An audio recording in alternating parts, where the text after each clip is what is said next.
G'day expats and welcome to another episode of Expat Chat, episode 153 today. And guess who's back? Mr. James Ridley. Mate, welcome back, father. And, in the, I wouldn't say exclusive ranks, but yeah, certainly the treasured ranks anyway, mate. How's life as a dad?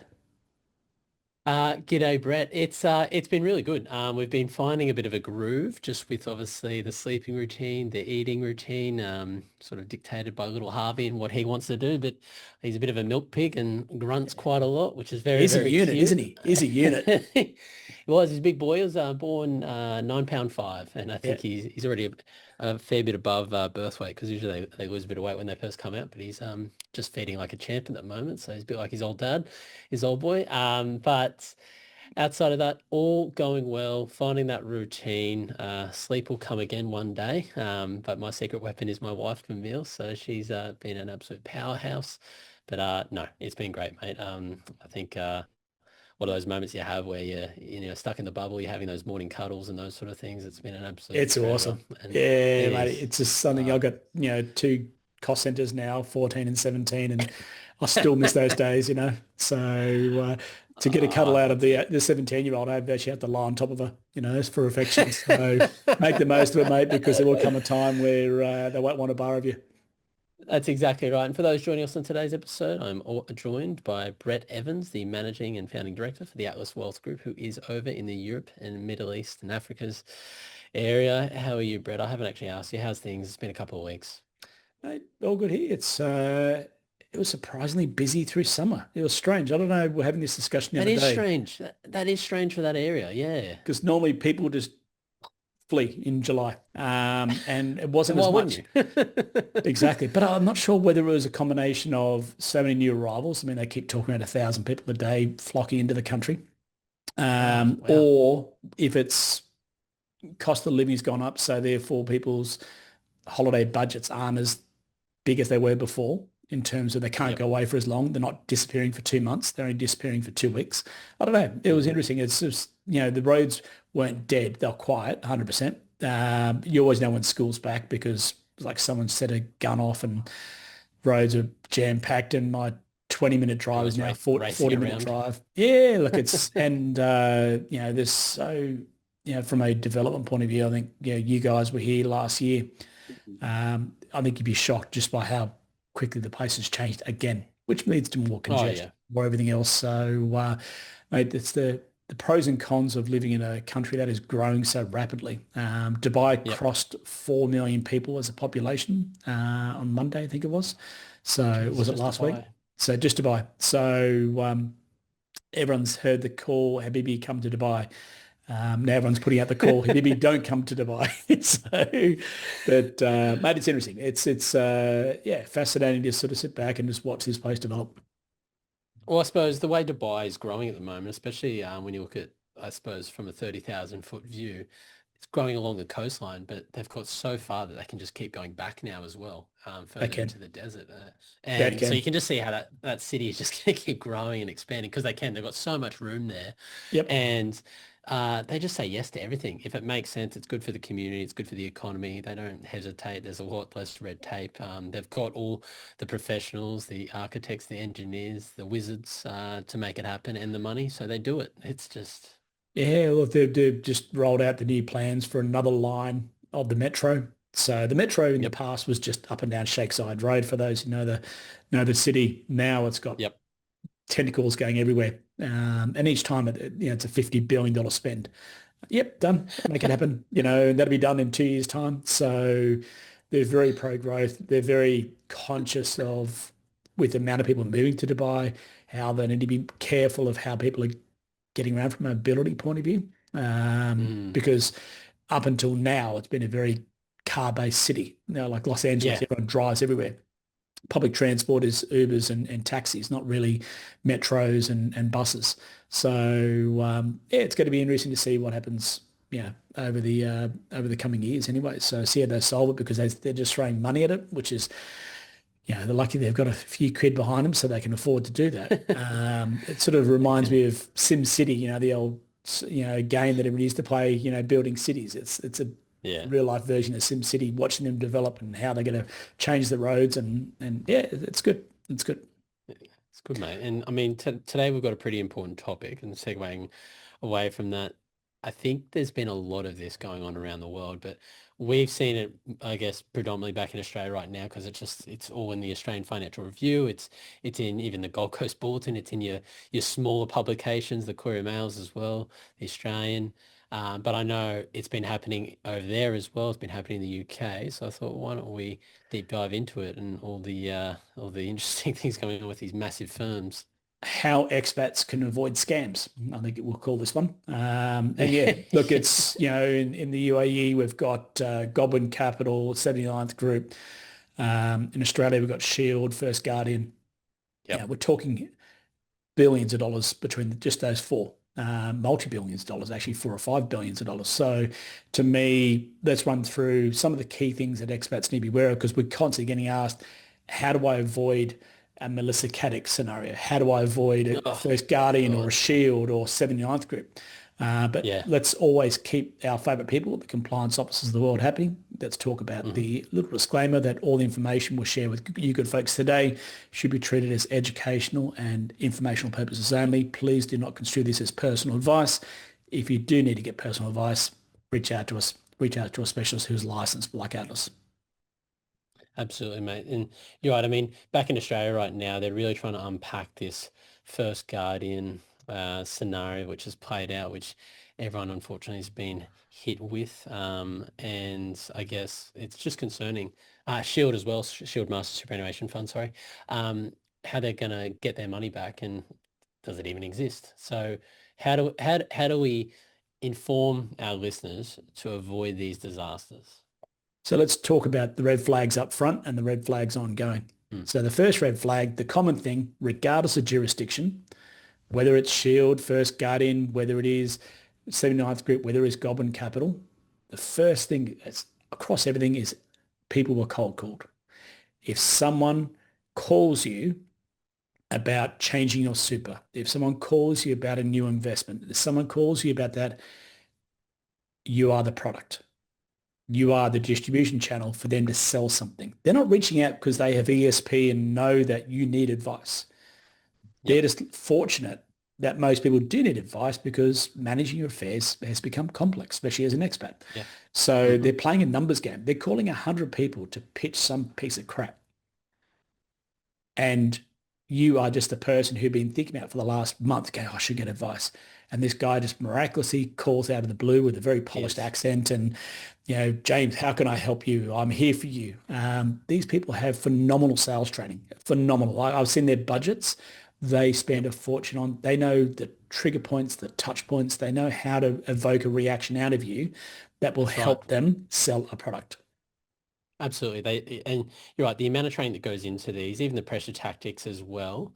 Unfortunately, there are firms like this that still do exist in Australia. There are these rings where there's a telemarketing firm, which is the cold calling firm. And there's a lot of sales training that goes into this to get you to commit to a meeting with their sales agent. And then, lost super searches or anything like that where there's a little bit of buy-in from you and go, oh, maybe I do have lost super, or maybe I do want to improve the performance of my super. They use these little things just to get that hook into you. And then obviously it progresses down a bit of a pathway where eventually you're making some big financial decisions, not small ones, moving your super around, or in your case, Brett, over there, moving retirement investments around or moving investment amount and getting locked up in these Godwin Capital groups or 79th group, those sort of things. So they are trained very well to get you to move forward on little things which eventually become very large financial decisions. And how they get you is regardless of who you are, everyone has an element of greed about them. Everyone wants a bit more. How do I do better? And they'll promise you everything with no accountability and no ability to be able to hold them to account to deliver on that. Mhm. And by that I mean primarily returns. So when we look Yeah. at Goblin, when we look at 79th Group, even when we look at Shield and First Guardian, it was either we're going to give you a 15% return or we're going to increase your super balance by $50,000. I'm sorry, but based on what? Smokes and mirrors. And that's the thing that they hook you in because everyone wants a bit more in retirement, a bit more savings, a bit more everything. there is a common sense approach to returns. Anything greater than 10% should be questioned. Yep. And sometimes there's, ask the question and then they give you the facts. Great, done. But it's that substance behind those numbers. How are you going to get the extra $50,000? How are you going to give me 15% returns? If it sounds too good to be true, quite often it is. But we have this, it's almost like a virus inside our heads that will convince ourselves, no, no, no, everything else is a scam. But this one I'm talking to you right now, it's true. It's going to happen. True. Yeah, they want Yep. it to happen. They want it to happen. So to me, first of all, if someone cold calls you, just hang up the phone. Hang up the Yep. phone, get on your phone, block the number, done, finished. So, but if you are going down this pathway because you're curious or you're a glutton for punishment or you're wanting to, sort of prove you and I wrong, you now need to look at the underlying investments. And that is the other thing as well with both Godwin, with 79th Group, with Shield and First Guardian, there were no underlying investments. There was none. So they talked about this thing behind. And, do you want to run us through what they should be putting their money in rather than, what they've been promised to put it in?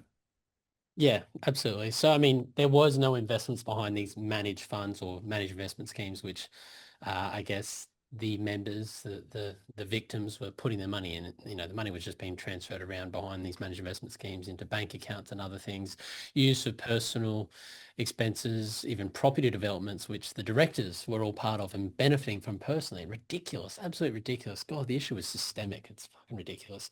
But in order to understand what you're investing in, you commonly superannuation funds, they're usually investing in direct shares. They're investing in ETFs. They're investing in really common normal managed funds like your Vanguards, your BlackRocks, your Beta shares, your VanEck. I suppose with a lot of the investing that we do for our clients, there is 100% transparency. You log into your investment account, you'll see that you might own CBA or Macquarie, the actual, those operating businesses. So it's important that if you are moving into another investment, there is transparency. You actually know what you're investing in, not from that first layer, but what's underneath that. Okay, I'm in the balanced option. What does that actually mean? What's behind the balanced option? Yeah. Where is my money being spread? Who are the investment managers behind that balanced option? Am I invested a little bit in Australia or invested a little bit overseas in obviously the US and internationals and exposed to property? Go at least layers deep. Okay, balanced option, great. What's behind that? What are the investments? You can go even 3 layers deep as well, depending on the investment that you're doing and looking at. I think liquidity is the thing I always preach, and I know you preach and all of Atlas preaches to our clients. You considering an option, something to do with your super or your investment account, ask yourself this question. In 2 months' time, if I don't like it, can I wind it up and put it all back to where it was before? If the answer is no, then don't do it. If No. the answer is yes, Yep, then great. absolutely. You had that flexibility of choice. You might get convinced or educated or taught why you should do this. And sometimes there's very valid reasons why you should. But after 2, 3, 6, 9, 12 months, if you want to put it back, you should be able to do that. You should never go into an investment or a strategy or a structure that is so rigid that you can't change your mind. And that's the big thing about all these things. There was no liquid market in either Shield, First Guardian, 79th or Godwin. There was none. You couldn't Yep. suddenly go, here's my money. Oh, actually, you know what? I want to get out now. You can't. So that to me is a big, big point that, I think we're trying to find this commonality almost jurisdictionally agnostic in terms Mm. of what's happening. And that's the common thing with no liquidity, no disclosure, absolute crap when it comes to claims with no substance behind those claims. Yeah, absolutely. And I mean, liquidity, God, that is such an important one. And, if you're doing your own investing, you need to look into the product disclosure statement, the fact sheet, and look at, time to obviously redeem your units within that investment. If it's saying it could take, 1 to 2 or 3 months, well, there's not much liquidity in that investment at all. There's So none. that you should not be investing in that kind of investment if it's your life savings or you're putting all your retirement in it. Absolutely not. There are some style of investments where there is limited liquidity, which is commonly with private equity type firms or hedge funds, those sort of things. But that's on the extreme risk level where, you might be investing in that for the next, say, 10 to 15 years, and you could Yeah. lose all that money as well. So that sort of, dials back, okay, well, I'm not going to put my life savings in it, am I? I Yeah. might tilt 2 to 4% of my own portfolio into that, and that's it. So that's a really important. Liquidity is key. I know with our own investments, liquidity is obviously pretty much up as in terms of the Paramount. top three. Yeah. so so that's why we're using things which the client comes to us and needs access to their capital quickly. Great, it'll be in there. The cash will come down within 2 business days, and then it's over to them. Done. Yeah. Liquidity, major one, absolutely. Mate, I think that's it. I think the one thing I don't want to do on these calls is really just give people too much. I think just a bit of a checklist. Number one, who called who? Did you do Mm, your online research and reach out, or did someone miraculously know to contact you? If it's yep. this, if it's the later, hang up the phone. They're only there to feather their own nest and sell something.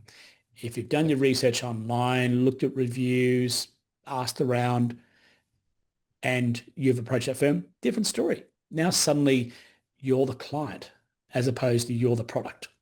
Second of all, look at what's been recommended in the background. Is it one holding? Is it two holdings? Is it 50 holdings? Is it diversified? What is it? A lot of things that are promoted and pushed on people, whether in Australia or overseas, um, is illiquid. So you can't get the luxury or the benefit of changing your mind. You want to invest in something that is liquid, transparent, have that peace of mind. You don't want to be lying in bed on a Tuesday night going, what the hell have I done? Mm, So I think those are the key things I think, you and I would love people to take away from this is it's all about control. It's yep. your money. Take control. If you can't control it, you can't see it, it's someone else's money. Absolutely. Who called who? Yeah, exactly. Transparency Yeah. and liquidity.